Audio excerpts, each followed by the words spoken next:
Uh, the greatest glory in living lies not in never falling, but in rising every time we fall. Hello, everyone. I'm Tejas Shah, the convener of GITO Canada. To each of you that are currently present with us here today, I thank you all for being here. This COVID-19 pandemic has changed our lives from our morning routines to life goals and all priorities. We have gained new life lessons and a new sense of normalcy. We are now accustomed to living with a mask, online schooling, and many more. As we enter a life back to how we previously knew, it's time to motivate ourselves and inspire others into achieving feats greater than they have before. Speaking about today's event, turn setbacks into comebacks. We are honored today to be in the presence of one of the most influential motivational speakers of the world, Mr. Shiv Khera. To Mr. Gautam Oswal and the rest of GITO team, I thank you them in their efforts to make this event possible today. I would now like to pass on to Mr. Gautam Oswal to say a few words.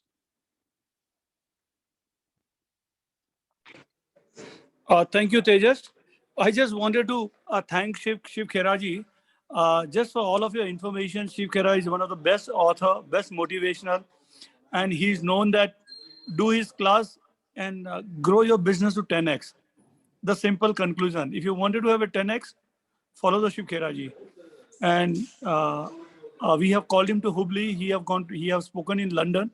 So it's a privilege that Shiv Khera ji is with us. Thank you, Shiv Khera ji. We are obliged. I request Mavirji in a brief say around two, three lines about JIW. Good evening to all. First of all, I welcome Shiv Khera ji, and indeed it is a great program for GITO Canada. GITO International Wing Shiv Khera ji is a body of GITO Apex, wherein we have presence in more than 26 countries and more than 1,500 members internationally. And in India, as you know, GITO has got around 16,000 members.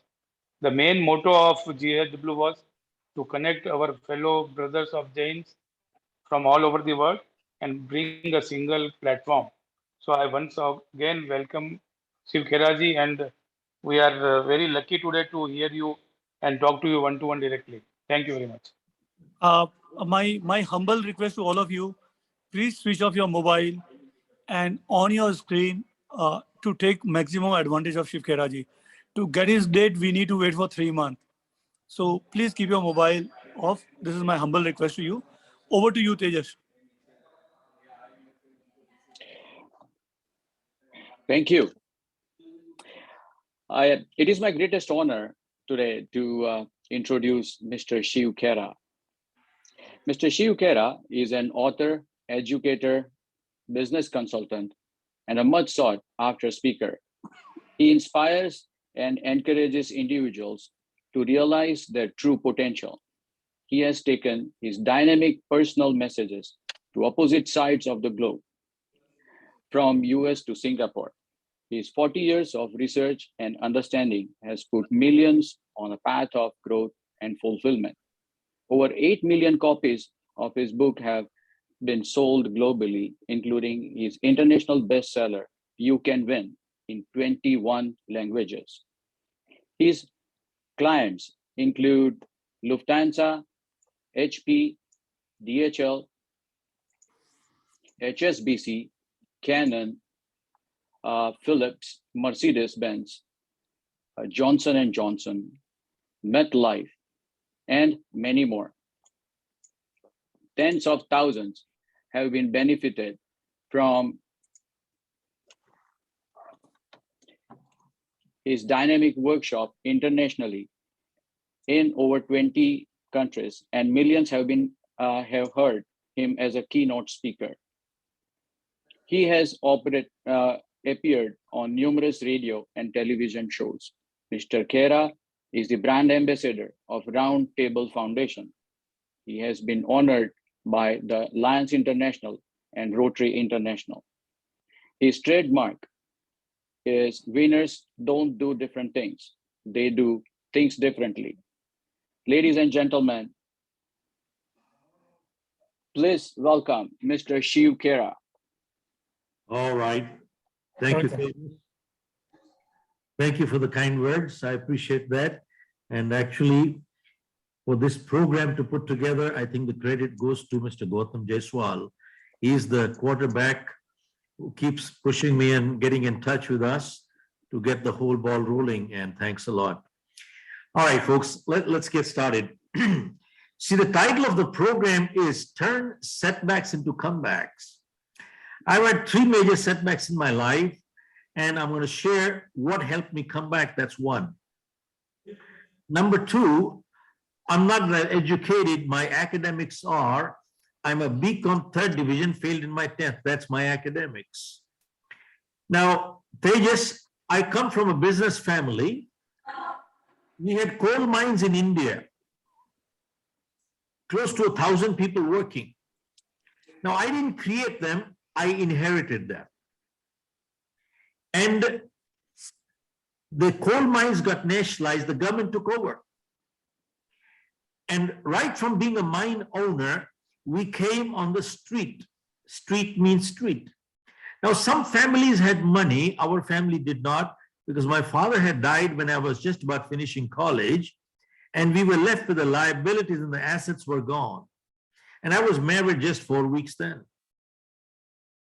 I remember a year later, my daughter was born, and I sold some of the last piece of my mother's jewelry to get released from the hospital. I did not have $10 to buy milk that night. Folks, I tried my hands on 3 businesses with no money, and I failed in all 3. Finally, Tejas, November 13, 1975, I left India and came to Canada, Toronto. So I have a special place for Toronto and Canada, and started life with a bucket in my hand, washing cars door to door. For about 1.5 to 2 years, I was washing cars on the street. And totally by accident, I got into selling life insurance. And within three months, my manager called me right back to fire me for non-performance. Now, from this point onwards, what changed in my life? Thereafter, I started hitting $1 million policies, moved to the US. I got into 3 businesses. I bought out a company out of California in 1984 and started the New Jersey operation with no clients. And I sold my company with close to 500 clients for a decent sum. This is my last 47 years of life, Tejas, and that's about it. Now, this crisis has literally covered the whole world. And do we know that it is finished now completely, or nobody is sure it is over completely? But one thing this crisis has done is it has caused a lot of insecurity, uncertainty, leading to anxiety, frustration, depression, stress, and even anger. All I can say is stress is both normal and natural. Anybody who says they have no stress, they belong to the lunatic asylum.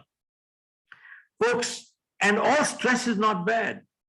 In fact, the athlete at the Olympics, is he under stress? Answer is yes. If he was not, there's no way he can perform. Now, the only best example that I can think of is, all of us in real life or in the movies, we must have seen the race course, at the race course, the thoroughbreds. When they are being taken into the cabin, are they walking casually relaxed? Answer is no. See, they're all jumping like this. Why? Because they're under heavy stress. And they're put into the cabin. And then the moment the bell rings, guess what happens? They shoot and they run. They perform. Now, that's a thoroughbred. But if you take a jackass to the race course, this jackass is walking so relaxed, comfortably, casually. He's not jumping like the thoroughbreds. But then, for the rest of his life, he will remain a jackass and he will never perform like a thoroughbred. Folks, this is an important thing now, Tejas, that stress is the price we pay to be a thoroughbred in life. I repeat one more time. Stress is the price we pay to be a thoroughbred in life. Now, all of us can handle stress. What we cannot handle is chronic stress. When stress becomes chronic, that is the time we start breaking down. Are you with me, Tejas? Are you with me? Okay, so all of us can handle stress. What we cannot handle is chronic stress. Now think about it. Think about it. How come under the same set of circumstances, some people break records while others break themselves? How come? Think about it. Identical circumstances, how come some people break records while others break themselves? How come? Now, folks, this crisis has impacted us three ways. One, our life. Two, our livelihood. And three, our lifestyle. It has impacted our life because what we do and where we go and who we meet can be a matter of life and death. That's one. Number two, it has impacted our lifestyle. All over the world, business has been impacted. Either there have been salary cuts, job cuts, somewhere something is going, even the governments have been going broke, though now they are picking up. A lot of these things are changing out there. But important thing is that every few years, there is a new buzzword that comes up. See, 5-6 years ago, the new buzzword used to be startups. Everybody was starting up. Then the next buzzword came, make in India. So everybody was making in India.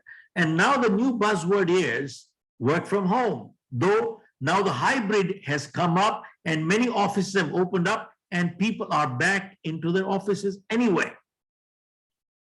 Now, folks, the most important thing is I had a banker visit me during the lockdown period. Tejas, are you with me? Can you hear me? Okay. See, during the lockdown period, I had a banker visit me and I asked him, I said, look, you are paying salaries to all your people and they're working from home. Tell me, are you getting the output from these people? Are you getting the output? Can you justify the salaries to these people? And here is what he said. He said, Mr. Khera, the 80-20 rule applies. 20% people are mature enough who can work without supervision. But 80% people, even if you give them measurable targets, they still need supervision. And sadly, people who are not mature, they think working from home is a paid vacation. It is not a paid vacation. Now, I remember very distinctly, when I was selling life insurance, I was on 100% commission. Now, if I didn't sell, I wouldn't get any money, and I had no money. But I saw in my office, there were some people who were getting salaries, but they were not doing the job. And that is the time I understood the difference between making money versus earning money. And that is where I learned that making money is criminal, earning money is spiritual. Are you with me? Making money is criminal, earning money is spiritual. See, when you earn money, you put your energy and ethics behind it. Are you with me, Mr. Shah? When you earn money, you put your energy and ethics behind it. And that is where, and sadly today, most people want to make money, very few want to earn money. And we need to get this message back to people that wages without work amounts to stealing. I repeat, wages without work amounts to stealing. Now, very important thing is, the third element that we're talking of is our lifestyle. Now, folks, what this pandemic has done and the crisis has done, it has made people step backwards and reevaluate our priorities. Folks, till now, all of us were in the fast lane. We were running. Where we were going, we didn't know, but we had no time. We had no time. Look at this. What a paradox it is.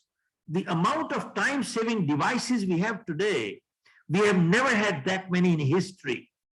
And yet, we don't have what? We don't have time. Are you with me, Mr. Devang? Devang, are you there? Yes? Yes.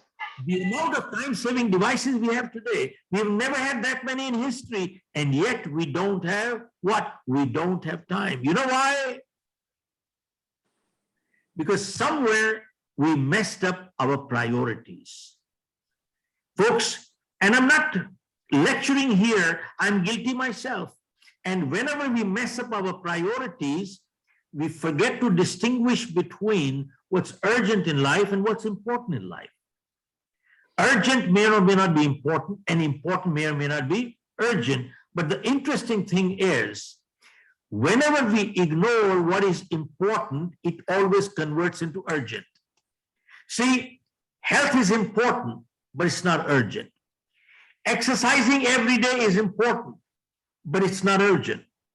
If I have a crucial meeting tonight and if I cannot exercise, it's not the end of the world. But if I ignore my health long enough, guess what happens? I will end up in the hospital. See, whenever we ignore what is important, it always converts into urgent. See, in life, relationships are important, but they're not urgent. But if we ignore relationship long enough, guess what happens? We start talking to our lawyers. Are you with me? Yes. This is reality. This is what happens. Mahavir Bhai, this is what life is all about. Now, if you ask people, why do you go to work? I go to work for my family. Why do you work hard? I work hard for my family. Who are the most important people in your life? My family. And who are the most neglected? Also my family. And sadly, this is true.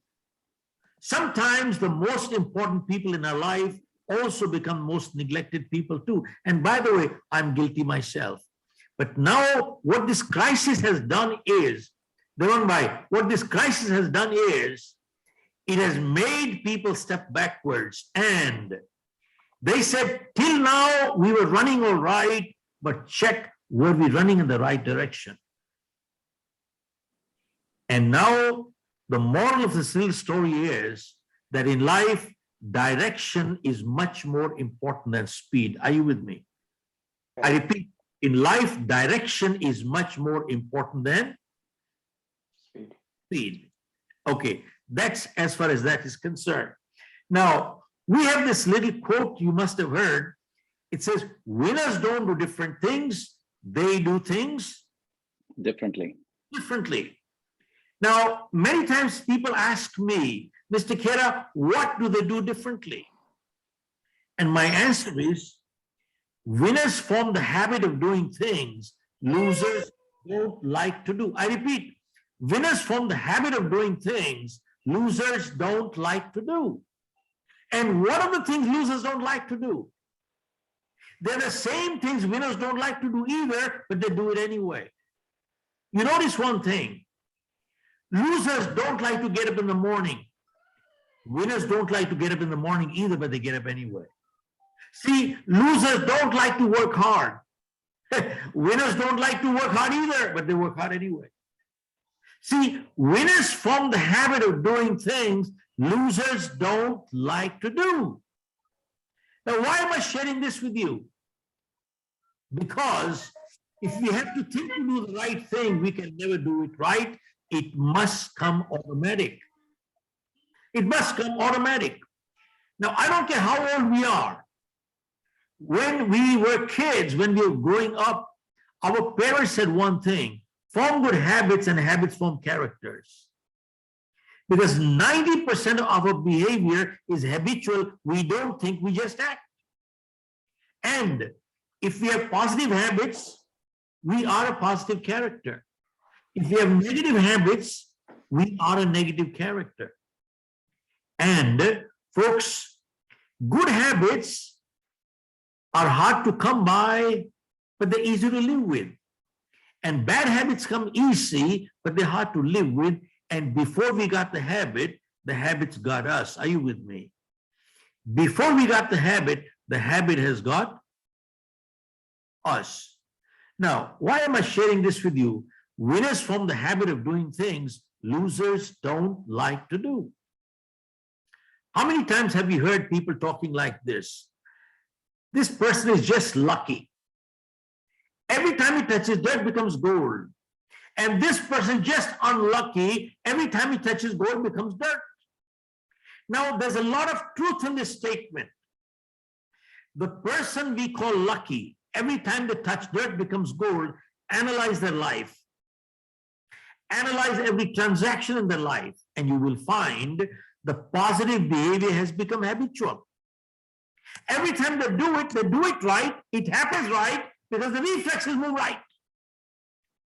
And the person we call unlucky,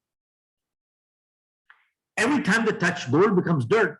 Analyze their life, analyze every transaction in their life, and you will find the negative behavior has become habitual. Every time they do it wrong. It happens wrong because the reflexes are moving wrong. Now, let me share with you an example. Now,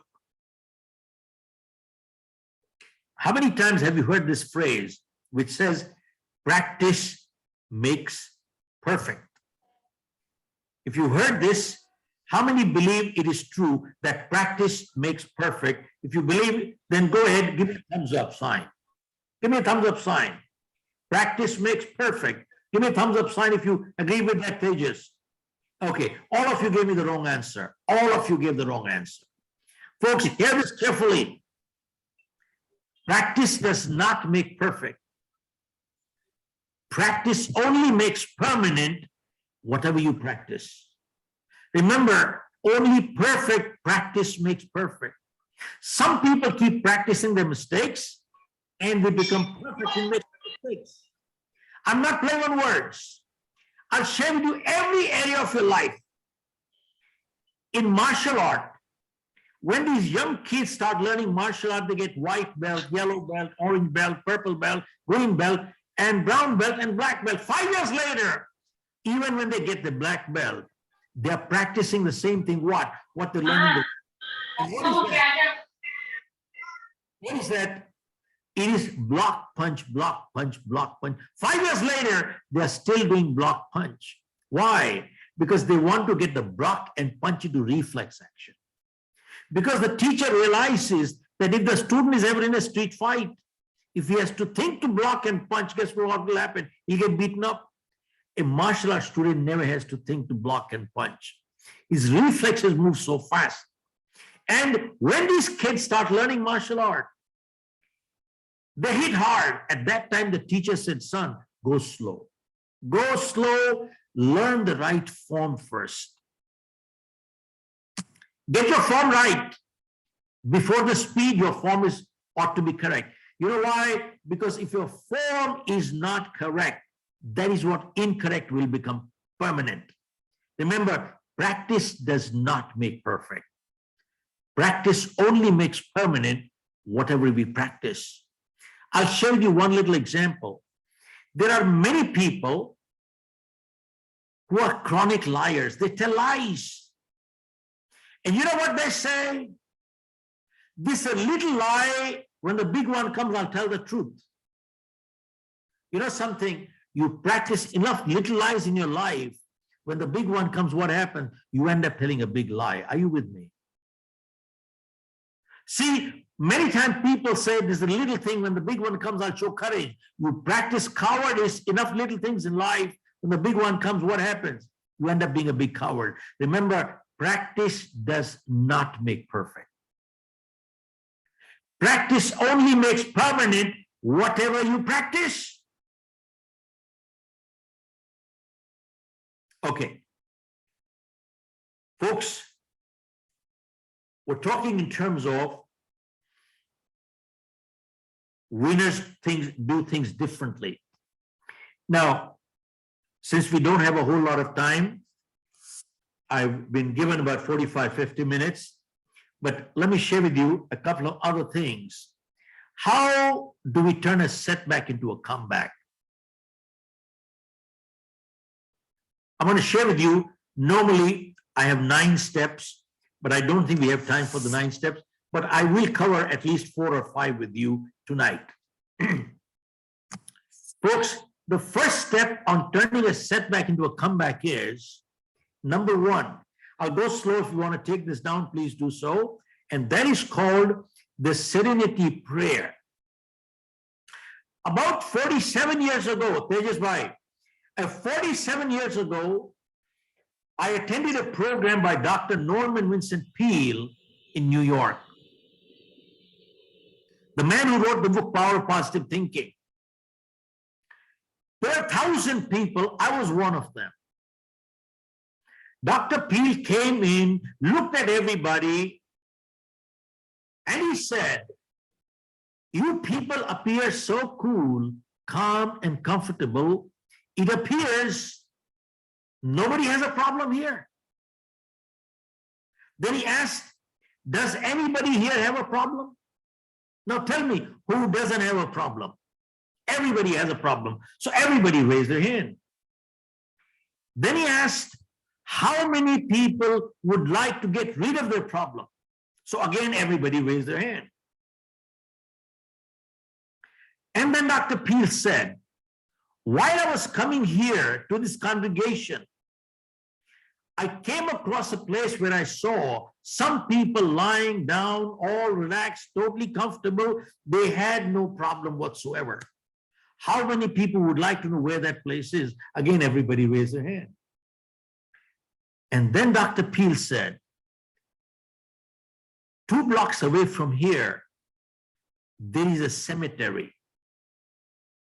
Shamshan Ghat is up. 2 blocks away from here, there is a cemetery. There are people lying there, all stretched out, comfortable, totally relaxed. They have no problem whatsoever. Then he asked, how many people would like to get rid of the problem? Nobody raised their hand. Everybody put their hand in the pocket. Then Dr. Peale said, remember, problem is a sign of life. So long as we are alive, we shall have problems. The day we don't have problem, we'd be dead. And then, folks, he gave a prayer that day. And in my opinion, that prayer is the crux of life. And for the past 47 years, I have never left my home without this prayer. And the prayer goes this way.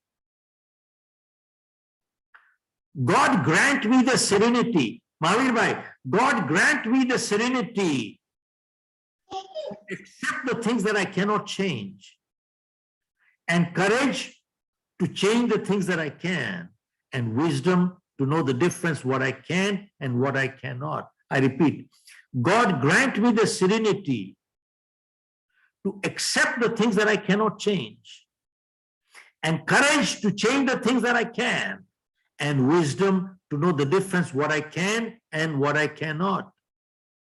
Now, in my opinion, this is the crux of life. If you analyze and dissect, God grant me the serenity to accept the things that I cannot change. Now, let me ask you, is everything in this world within our control? Answer is no. Can we manipulate and mold everything to suit ourselves? Nikhil, can we do it? Answer is no. There are many things beyond, such as, I didn't choose my parents, neither did you. I didn't decide where I was going to be born, and neither did you. If this is my height and the color of my skin, Mahavir Bhai, there is nothing I can do about it. And granted, sometimes people are born deformed. What wrong did they do? Who knows? And sometimes bad things do happen to good people for no fault of their own. What wrong did they do? Who knows? But the prayer says, if I cannot change, let me accept it graciously, not grudgingly. Because many times in life, we keep fighting the things we just cannot change, and we bring stress into our lives, and we become paralyzed, and we become unproductive. Are you with me? Hello? We become paralyzed and we become unproductive. If I cannot change, let me accept it graciously. And if I can change, then give me the guts to do it. And wisdom to know what I can and what I cannot. Now, when I wrote my new book, You Can Achieve More, which was launched in London and by the way, it was also launched in Toronto by the Indo-Canadian Chamber of Commerce. Okay. And let me share with you, I took this thought 2 steps forward, and I wrote in my book, You Can Achieve More, that life is full of choices and life is full of compromises. Seems like a contradiction, but not really. Now, how is life full of choices? See, Nikhil, if I ill-treat you, I have chosen to be ill-treated, haven't I? If I treat you with discourtesy, I have chosen to be treated with discourtesy, haven't I? And if I light up a cigarette, I have chosen to invite cancer, haven't I? If I drink and drive, I have chosen to invite an accident, haven't I? And if I eat too much, I have chosen to be obese, haven't I? And Nikhil, if I tell lies, I have chosen to lose my credibility, haven't I? Yes, no. And if I tell the truth, I have chosen to be a credible person, haven't I? See, life is full of choices. If I exercise every day, I have chosen to invite good health, haven't I? See, life is full of choices. Now, how is life full of compromises? As somebody said well, in life, we cannot choose the cards that are dealt to us. What we can choose is how we play the game. Are you with me? See, sometimes nature gives us a lemon. The choice is ours. Do we cry or do we make lemonade? That's our choice. Now, sometimes people ask me, Mr. Khera, those who are successful in this world, people who are successful in this world, don't they make mistakes? And people who fail, don't they do positive things in life? And my answer is that people who are successful, they do make mistakes. But remember, making a mistake once in a while does not bring failure. Repeating the same mistake again and again is what brings failure. Are you with me? And doing something positive, and people who fail, they also do positive things in life, but doing something positive once in a while does not bring success. Repeating the same positive behavior again and again is what brings success. So what is success? Series of positive behaviors in life is called success, and series of negative behavior in life, negative decision in life is called success, a failure. That's about it. It's not that complicated. Now, this is step one. Step two, if you want to turn a setback into a comeback, folks, convert your wasted time into productive time. I repeat, convert your wasted time into productive time. How do you do it? Folks, in my book, I have mentioned a survey which was done in the US. It said an average American watches 3 to 4 hours of TV per day. Now, this is not only an average American, average Canadian, European, Australian, Indian, watch 4 hours of TV per day. So a man went to his friend who used to watch 4 hours of TV per day. And he asked, Tejas, how much did this TV cost you? The man says, well, this TV cost me $1,000. He says, you don't know how to calculate the money value of your time. He said, what does that mean? He said, what is your annual income? He said, I make $100,000 per year. He said, how many hours do you work a year? He said, 2,000 hours. He said, then your hourly rate is $50 an hour. And you watch 4 hours of TV per day. That is $200 per day. Multiply 365, you watch the whole year. That comes to close to $85,000 per year. Do you know that is more than your EMI on $1 million home? Are you with me? Devang? That is more than your EMI on $1 million home. You watch 4 hours of TV per day. At the rate that you're making money at $50 an hour, this TV is costing you $85,000 per year in wasted time. Do you realize that? That is more than your EMI on $1 million home. You don't know how to calculate the money value of your time. Now, don't get me wrong. We all like to watch TV, enjoy it. There's a nice movie. It relaxes us. But tell me, watching 4 hours a day, what the hell are you doing, Nikhil? You are wasting your life. And you know something, right now, there are people watching 8-10 hours a day. During the lockdown period, they were doing this much. And then they complain all over. Now, in my book, I have also mentioned one more thing. There was another survey which said, they just hear this, there was another survey which said that 85% of millionaires and billionaires in the world today are first generation. They just hear this, 85% of millionaires and billionaires in the world are first generation. Only 15% are coming from inheritance. So they were asked, how did you make so much money in such a short time? Nikhil, hear their answer what he said. They said, we read books. How many books? We read 50 books a year. 50 books a year means 1 book a week. Look at this. Multi-millionaires and billionaires read 1 book a week. You guys are good in technology. Google right now and you will find millionaires and billionaires read 1 book a week. 1 book a week. Go check Warren Buffett's life. This guy puts in 6 to 8 hours in reading every day. Bill Gates is an avid reader.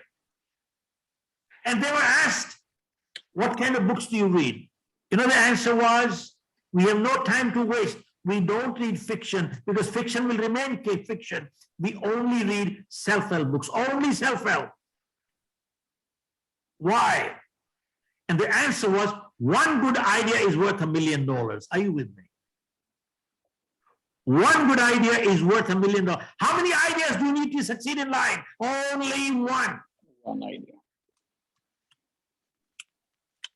Look at this.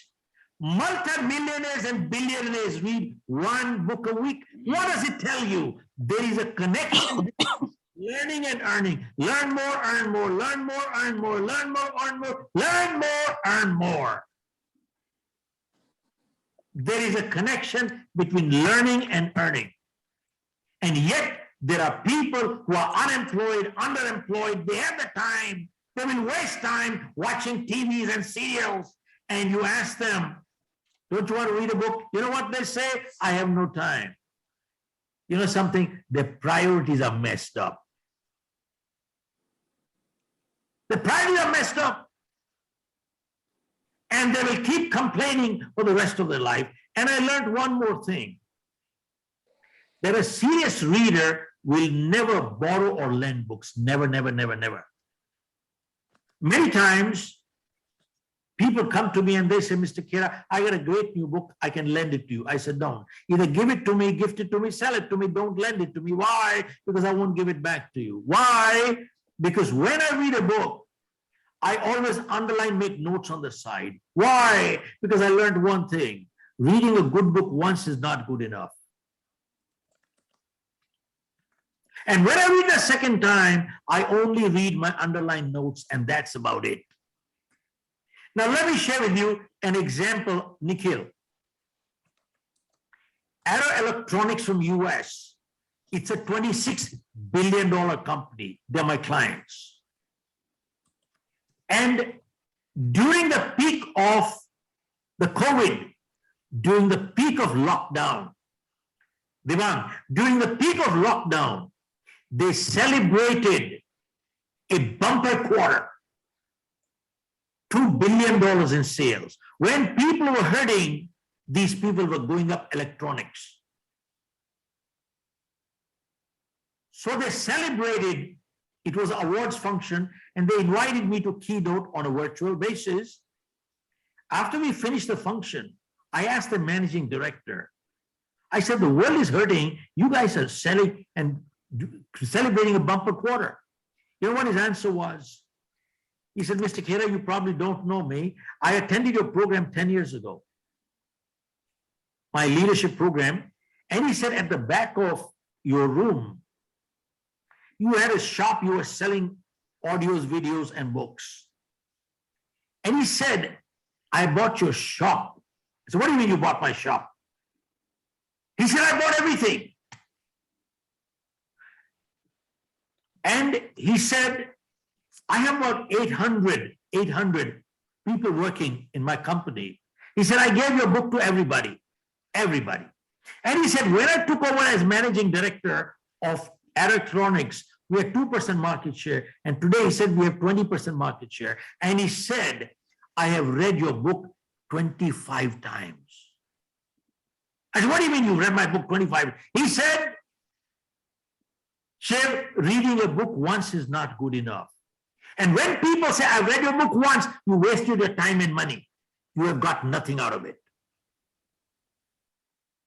He said, if you ever forget any paragraph in your own book, where it is there, call me, I'll tell you where it is there, which page. I memorized your book completely.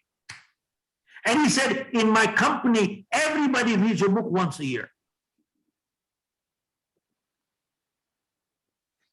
He said, you know something? There are books that I have read 7, 8 times. Reading a good book once is not good enough. Are you with me? So we need to understand there is a tremendous connection between learning and earning. Learn more, earn more, learn more, earn more. Go look at life histories of Warren Buffett and Bill Gates and all the people, multimillionaires and billionaires, first generation. They read 50 books a year. How do you like that? Okay. Number 3, step 3. So convert your wasted time into productive time. Number 3. In fact, I think it is important that I mention this here. See, folks, during this pandemic, when the lockdown came in, I did my first webinar in April 8th of 2020. My first webinar. Now, till then, Nikhil, I was learning to do SMS for my grandchildren. In my life, I had never done an email. How do you like that? I didn't know how to do it. I didn't know how to turn this laptop on. I learned how to turn this laptop on. I'm not an expert, but I know how to work this system now. You know something? From that day to today, in about 22 months, I have done 217 webinars. And this is 218th webinar that I'm doing for you. And by the way, I'm not doing it free. People are paying me money. Pricewaterhouse, GSK, Deloitte, they all paid money. I'm not doing free. This is a new avenue that has just opened up for me. So what have I done? This pandemic came as a blessing in disguise. I have started a new source of revenue.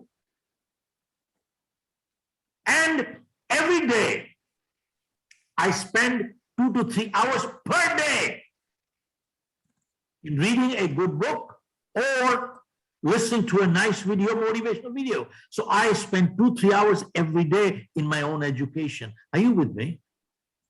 Yes. Every day. So it has opened up totally a new avenue of business for me. And it's working out great. Okay. Step three.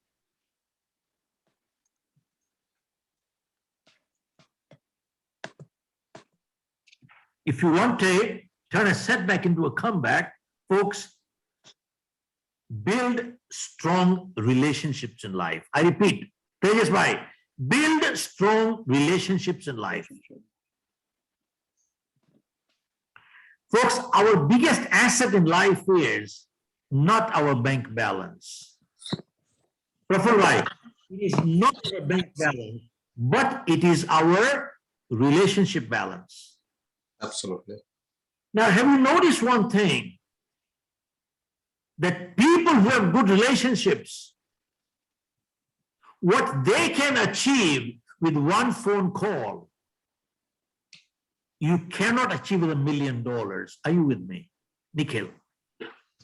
Yes. I repeat, people who have got good relationships, what they can achieve with one phone call, you cannot achieve $1 million. Very true. Now, when we talk of relationships, what are we talking of? Personal, professional, and social relationships. I address many business schools in different parts of the world. And nowadays, in business schools, they're teaching them join Chamber of Commerce, join organization like Jito, join Rotaries, join Lions. Why? So you can network. The power of networks. So you can network. So I asked these guys from MBA schools, why are you running around joining all these? And you know what the answer is? Network, network, network. I'm building network. I said, what's the reason? Why are you building network? And he says, I am building contacts. Why are you building contacts? I'm building contacts because someday he could be useful. He's a doctor, he's a lawyer, he's a politician, he's a money guy, and someday he could be useful. Usefulness goes, friendship also goes. You know something, Praful, they don't teach them. There is a big difference between building contacts versus building relationships. Are you with me? Yes. There is a big difference between building contacts versus building relationships. Now, we have an office in Singapore. And one day, I came from dinner. One day I came from dinner and a man met me in the lobby and he asked me, Mr. Khera, you came from dinner? I said, yes. And he said, you met some people tonight? I said, yes. And his second thing was, Nikhil, I hope you met some people who could be useful to you. See, I felt like giving him a piece of my mind and something else. See, his criteria of meeting people was, I hope you met people who could be useful to you. His criteria of meeting people was usefulness. What he can extract out of you. They are rascals. They are parasites. And they're only takers in life. You can never build relationship with people like that. You know something, they don't understand one thing, that meeting good people in life is good enough. Usefulness is a byproduct of relationship. Are you with me? Yes. I repeat, meeting good people in life is good enough. Usefulness is a byproduct of relationship. Yes. Now, what builds a relationship? Example, if I have a friend of 20 years and tonight, if he has a problem, who is the most natural person he will go for help to? A friend of 20 years. He's not going to make new friends tonight. Now, is it my duty to help? Answer is yes. Yes. If I help him, am I doing a favor? No. Don't help him. If I don't help him, am I behaving like a friend? No. Remember one thing, helping a friend is a duty of a friend. It is never the purpose of friendship, because if it is a purpose, then purpose finishes, friendship also finishes. It is always incidental to friendship, but remember, helping a friend is the duty of a friend. Okay, now, what builds relationship? Keep in mind, Devang, none of us is perfect. We all have pluses and minuses. None of us is perfect. So therefore, in order to build relationship, Praful, we must be tolerant of each other. We must be tolerant of each other. How many agree? Let me see a show of, give me a thumbs up. How many agree that we should be tolerant of each other? Give me a thumbs up. How many agree with that? Yes. All right. Yes. Okay, everybody wrong answer one more time. All of you give the wrong answer. Folks, hear this one more time. I don't like this word tolerance. I and my wife live together, not because we can tolerate each other. We live together because we respect each other. The word I will replace it is mutual respect. If I and my wife live together only because if we can tolerate each other, it's a matter of time before we part. It is postponing the blast. Go check out. Employers and employees work long-term together, not because they can tolerate each other. They work long-term together because they respect each other. Are you with me? Yes.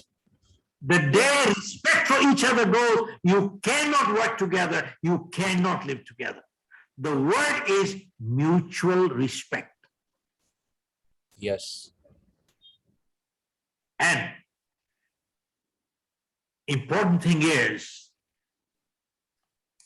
in life, to build relationships, you cannot be a taker in life. We must learn to give. Give. We must learn to give. Okay. Now, you see, what I have just shared with you in the last almost, I notice, is getting close to an hour. What I've shared with the last 1 hour with you, I don't know of any business school, any university or college that is teaching all this stuff. I don't know of anyone. I've been living in the US for 47 years now. And we have an office in Singapore. And I had the dean of James Cook University from Australia attend our program. And he said, Mr. Khera, we would like you to set up a center of leadership excellence for us because we want our MBA students to learn what we are talking here. Now, we've been doing corporate training for the last 35 years with Lufthansa, Johnson & Johnson. And when we do corporate training today, Praful, we tell people that what I am doing in your corporation today is repair work. I'm doing repairing. Now, if you prepare them, you won't have to repair them. Where do you prepare them? You prepare them in schools and colleges. And sadly, they're not. So we created a program for colleges. Prepare them, don't repair them. Are you with me? Prepare them, don't repair them. And James Cook University has just partnered with us, and we are starting up a center of leadership excellence for them in Singapore campus, in Singapore. Folks, step 4. Step 4 is, I've been doing leadership training for a few decades. And I've learned one thing in my life. Tejas, a good leader always takes a stand for something and takes a stand against something. A good leader is never neutral, never neutral. If he is neutral, he is a politician. Are you with me? If he is neutral, he is a politician. A good leader takes a stand for something, takes a stand against something, which means a good leader is proactive. Proactive.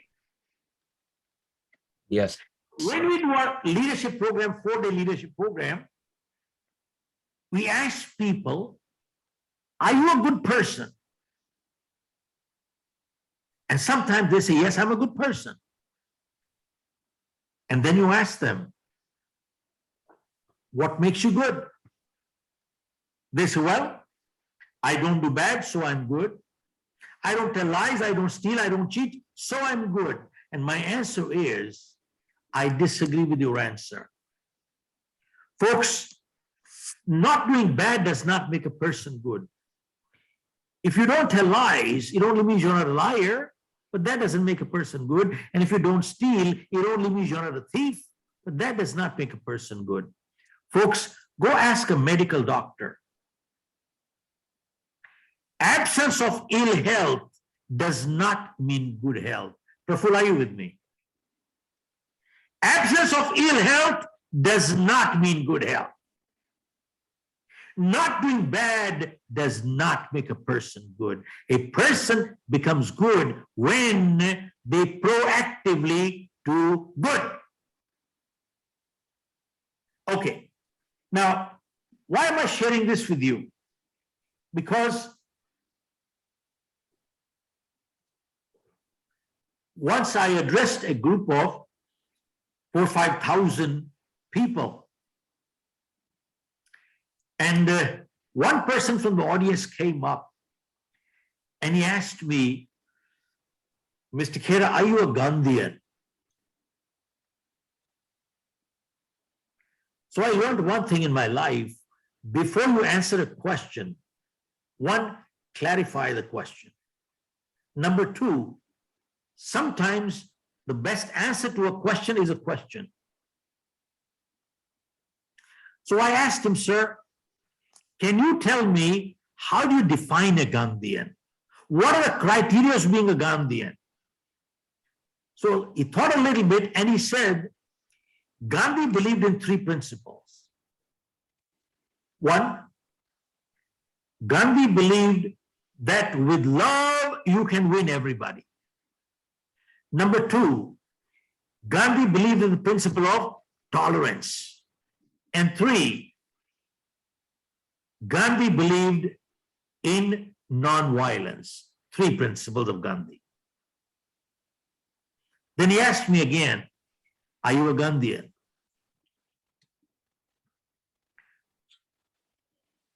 I don't know what got into my mind. I said, sir, I've been living in the US for the past 47 years, but I'm an Indian.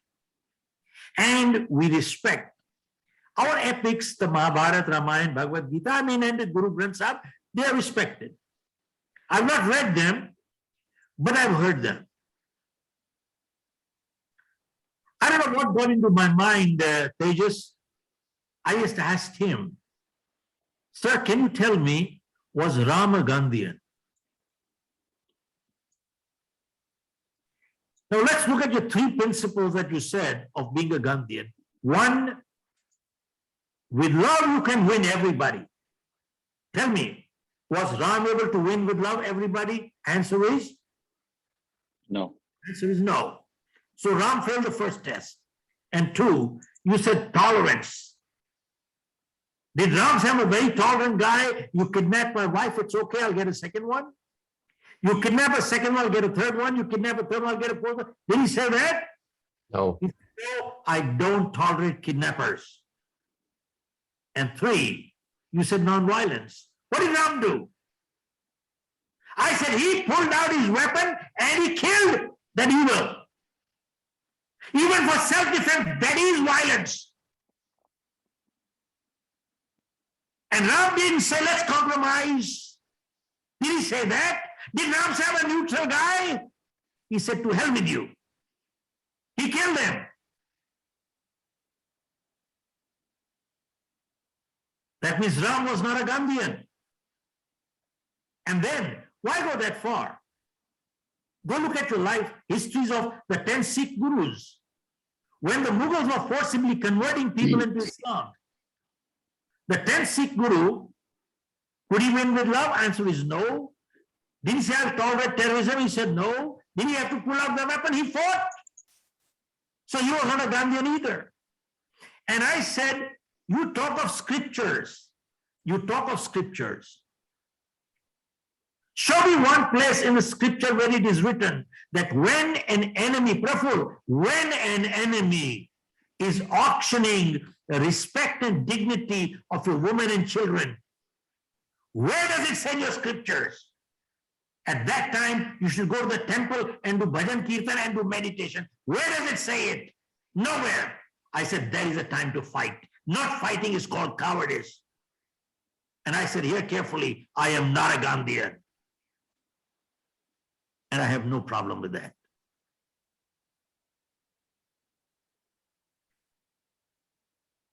And folks, that's why we're talking a good leader must take a stand for something and take a stand against something. If you're neutral, you're a politician, and that's about it. Yes. And lastly, I just want to share one last thing, which is pertaining more to our Indian community. Folks, one last item, and then I'm going to close this program.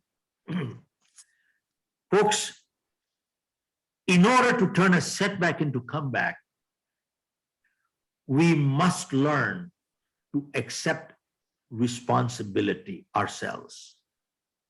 Stop playing the blame game. Now, why am I sharing this with you? Folks, one of the biggest damage done to the Indian society has been done by our media. Anytime you turn the TV on, what do you see? Horoscope. Praful, what do you see? You see a horoscope. There is a Babaji, Guruji, Shastriji, somebody with all the tilaks there and with saffron. And he says, where are you calling from? What is your name? What is your date of birth? What is your time of birth? He said, Guruji, I don't know. He said, don't worry, I will take it out. And he has a laptop. And he does tick, tick, tick, tick, tick, tick, tick, tick, tick, tick. And then he says, Dusra tisre ke ghar mein baitha, tisra chauthe ke ghar mein baitha. And he says, you have got something going on back and forth. Then he says, you got manglik, manglik, manglik, manglik, manglik. Then he says, wait a minute, you got Shani hanging on your head. Shani is hanging on your head. Now this guy is scared. He says, how do I get rid of Shani? He says, take a black handkerchief, put black dal inside, and put a black kajak on it. Find a person with black hair and rotate it 7 times. Then find a black dog, kutta khojo. Then find a black bartan. Folks, people are doing all these things. Now, why am I sharing this with you?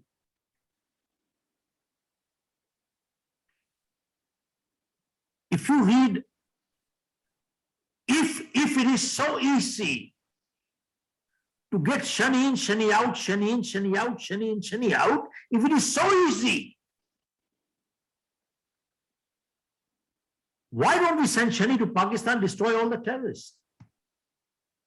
If it is so easy to get Shani in, Shani out, why don't we send Shani to Ladakh to fight the Chinese?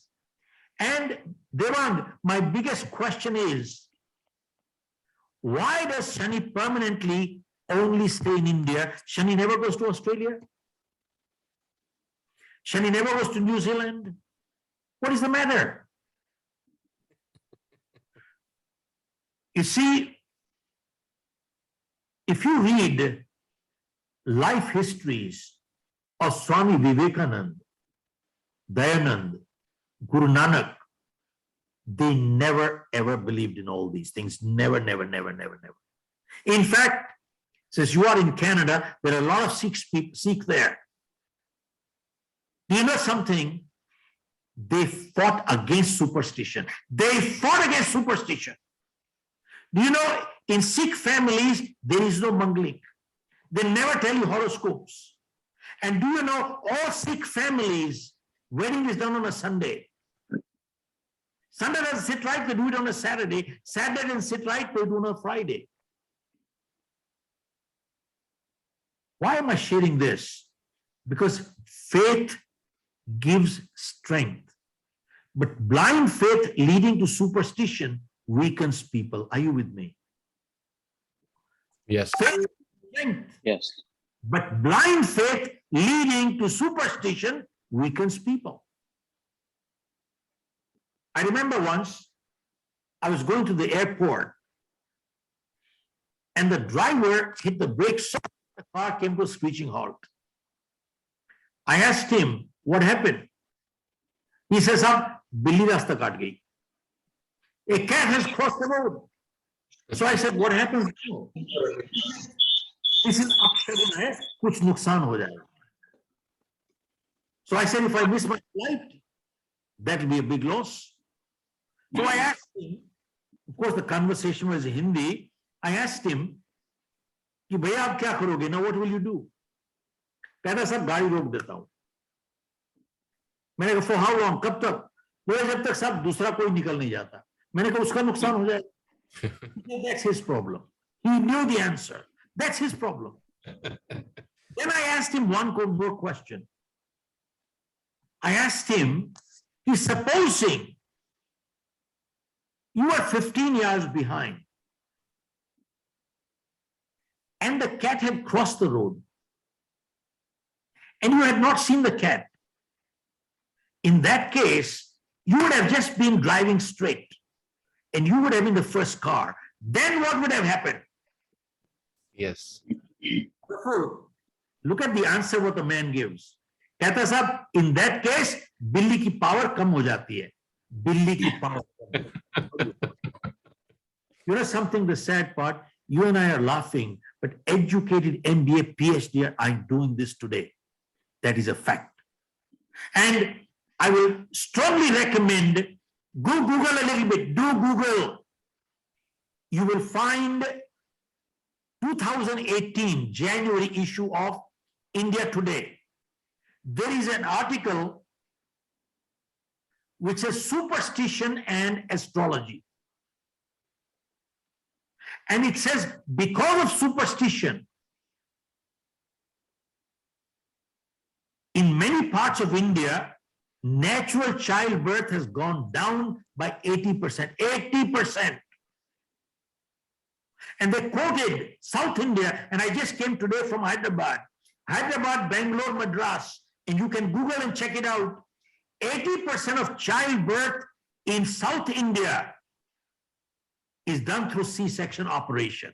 You know why? Some astrologers said, this is good time to pull out the kid. How do you like that? this is good time to pull out the kid. Mhm. What a joke. Why am I sharing this with you? Look, my friend, we have to accept responsibility in life. Now, life always does not go up, up, up, up, up, up. Life is a roller coaster. It goes up and down and up and down. Tejas, true? Yes, no. Yes. Yeah. Now, Yeah. when there's a down in life,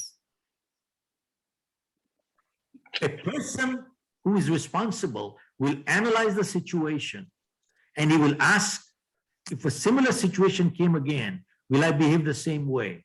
If the answer is yes, means we have not learned anything. They learn from it, accept responsibility, and they don't repeat the same mistake again. But a person who's not willing to accept responsibility, when things go wrong, you know what they say? Not my fault, my stars are not favoring me. And they learn nothing from it. They keep repeating the same mistake, and then they say, I am unlucky. We need to accept our responsibility. Folks, I close this program now tonight because this pandemic, COVID, has taught us a lot to give back. And Jito is one organization which I have a lot of respect for. That's why I'm doing programs for them. Because I remember going back almost 20 years ago, they had a global conference and they invited me to address at that time. And I did. There were 3,000-4,000 people, a physical event at that point. But this is time to give back. And Jito gives back, I know that. And there is one more community, which has been honored all over the world.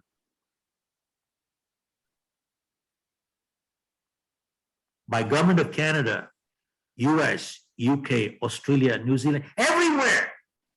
This one community has been honored for the humanitarian service, and that community is the Sikh community of India. They've been honored everywhere. Yes. Why? The Sikh philosophy, it is not new, it is 550 years old. The concept of langar is 500 years old because they believe in caring, sharing, and daring. Caring means they care. Sharing means they share with people. And daring means they have the guts to fight. See, folks, Sikhi stands on 3 pillars. Nam Jap, One Chak, Kiratkar. Nam Jap is pray to God, God is formless. 1, 2, One Chak is share, the concept of sharing, and Kiratkar. Tejas, hear this. Kiratkar is the concept of dignity of work, dignity of labor. Praful, have you ever in your life ever seen a Sikh beggar anywhere in the world? Never. You know why? There is not one in this world. No. You know why? This dignity of labor. You see, they will clean your toilet, they will clean your bathroom, they will clean your shoes, but they will not go begging. It is not ego. This is called dignity of work. No work is small. No work is small. And in Sikhs, there is no caste. Do you know every Sikh man's last name is Singh, and every Sikh woman last name is God. and that's it. I wish the government of India had adopted that philosophy. This country would have been totally a different country. But with those words, Tejas, I will hand over the floor to you. And I thank to everybody. And God willing, someday we might physically meet up each other in case I head to Toronto someday. Look Sure. forward to you. But Tejas, could you ask Sangeeta to send me your telephone number and your other people's number so I can be in Yes. touch with you guys? For Sure, sir. I'll send across. Thank you, ma'am. I'll give the floor back to you now. So floor is open for everyone. If anyone would like to send a question.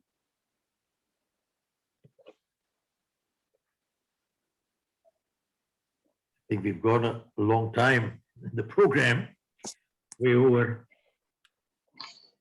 So, So I have a- Mr. Kera, sorry, go ahead. Go ahead, finish. Okay, so Mr. Kera, I have a question. Sure. You have motivated millions of the world, and there are many in this world who has cleared their vision after listening to you. What is Mr. Kera's vision and a goal? Can you shut off the mic at the back end? Otherwise, let me just address. Can you mute Mahavir Mehta?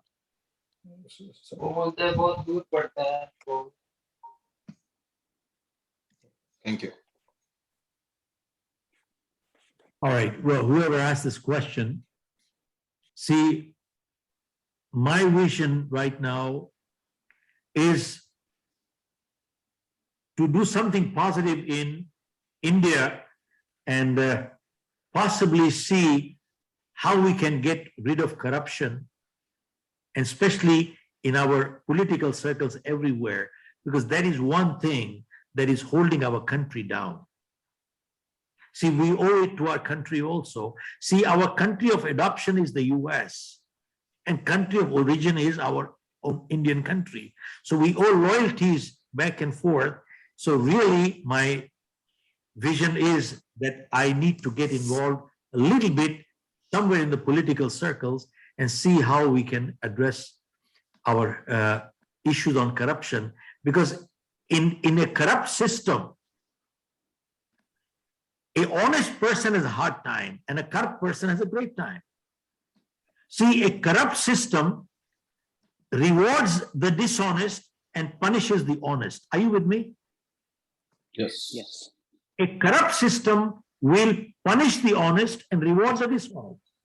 So we need to see how we can reverse that. And all of us pretty much have factories or business, so friends and families, and we all are familiar with what I'm just talking about. So to answer your question, that is my thing that has been going on in my head to do work of something here. Carry on. I have a question.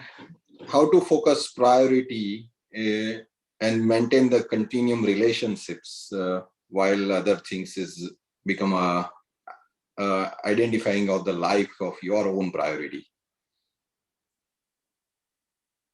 My friend, when you said, how do you build and maintain relationships? Remember one thing, relationship has to be cultivated, doesn't happen overnight. And think about it. Why do you go to a doctor 10 miles away, bypassing 10 other doctors on the way? Is he the most qualified? Probably not. But something says I'm dealing with the right person. Why do you get your car repaired from a mechanic 10 miles away, bypassing 10 other mechanics on the way? Is he the most qualified? Probably not. But something says I am dealing with the right person. And what is that something? That something is called trust factor. Are you with me? That something is called the trust factor. Trust factor. Yes, sir. It is your trust factor that really brings people down together. If you and I cannot trust each other, we have zero relationship, zero, nothing. Yes. You ask people all over the world, even the religious people will tell you, what is the greatest in the world? Greatest thing in the world. They'll tell you, love is the greatest thing in the world. Folks, the way I see it, trust in many ways is a much greater compliment in life than love. There are people we love, but we cannot trust. Are you with me? It is your trust factor that brings people together. Good time, bad time, are you there? Can we count on each other? If we can't count on each other, we got no relationship. It's a joke. True. So really, we need to come down to genuineness, and that's about it. That's what relationship is all about. Otherwise, there's no relationship. Thank you. All right. I think we, Sorry. Go ahead, Uh, Akshat. Okay, I have one question, sir. So good morning. This is Akshat from this is Akshat from Vancouver. So I think my question is, how do you measure success, and how does it vary across the different stages in life? Like, how do you benchmark success of an individual, and how does it changes across different stages of life?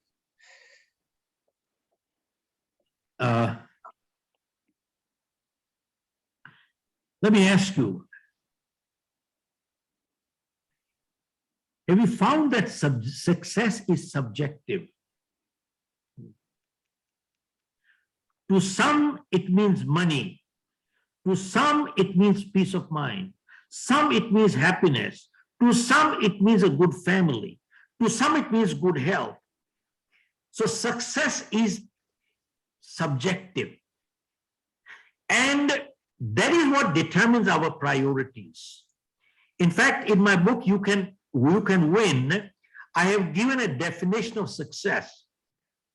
It says, success is a progressive realization of a worthy goal. I repeat, success is a progressive realization of a worthy goal. What does the word progressive mean? Success is a journey, it's not a destination, my friend. See, from here, I want to go here, from here, I want to go here, from here, I want to go here, and from here, I want to go here. And it is ongoing. It is ongoing. You never get there. You never get there. Our goalpost keeps changing all the time. Okay? We achieve one, you go to the next. You go here, you go to the next. So what is success is progressive. Realization means it's a feeling, it's an experience. You cannot make me successful. I must feel success inside me. You see, that is why many times what appears success externally may be total emptiness internally. No wonder, Praful, billionaires like Michael Jackson, Marilyn Monroe, Elvis Presley, they take drugs and commit suicide. Hello? See, what appears success externally was total emptiness internally. Zero. So success is internal, it's an experience.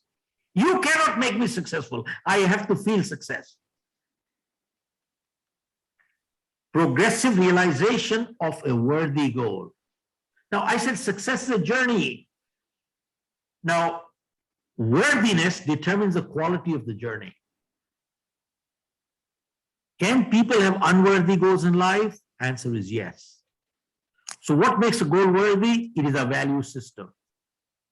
What makes a goal worthy? It is our value system. I don't have the time, but when we do our leadership program, in a 4-day program, we go into, when we talk of values, whose values are we talking about? Who are we to judge? And what says my values are right? Folks, when we talk of values, we don't talk of your and my values. We talk of universal values and eternal values. Universal means they cross country, cross culture, cross religion. And eternal means they were here before we came and they will be here after we are gone. And that means I was doing a program and somebody, when we came to the point of values, the man asked me, Mr. Khera, are you saying there is something gone right and wrong in this world? I said, yes. Then he says, haven't you heard the statement which says, nothing is right or wrong, your thinking makes it so? Who gave that statement? Shakespeare. And he said, you are disagreeing with Shakespeare. I said, yes, I disagree with Shakespeare. Look, if there are no rights and wrongs in this world, and everything is subjective, then every criminal in this world should be released. Who says they are wrong? You say they are wrong, they didn't think so, go keep arguing. If there are no rights and wrongs in this world, then Hitler was totally right. Who says he was wrong? You say he was wrong, he didn't think so, go keep arguing. So to answer, I'm cutting it short, there is something called universal and eternal values. So values are clear. And finally, it is our goals that we need to target. That's right. Great. Thank you. Someone is from 108. I'm not sure your name, so please go ahead. I think we've covered now enough. Just one person only.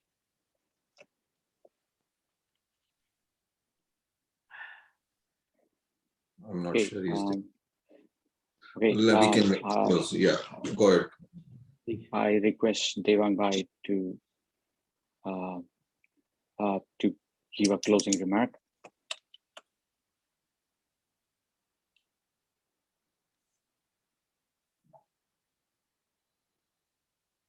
Dear ladies and gentlemen, Jai Jinendra. Good afternoon to all North American members. Good evening to India and rest of the world. I am co-convener of GITO Canada.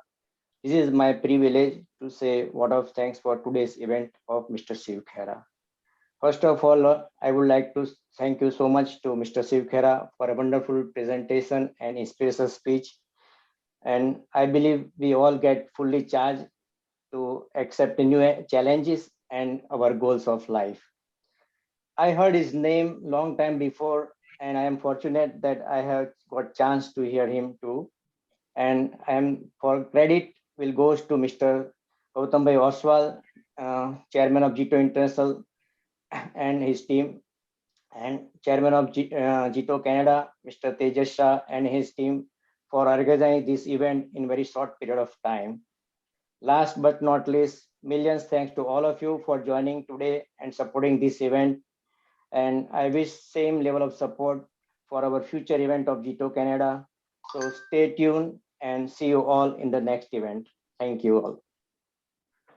Thank you And very please much. be a member of GITO Canada. That's the reminder list.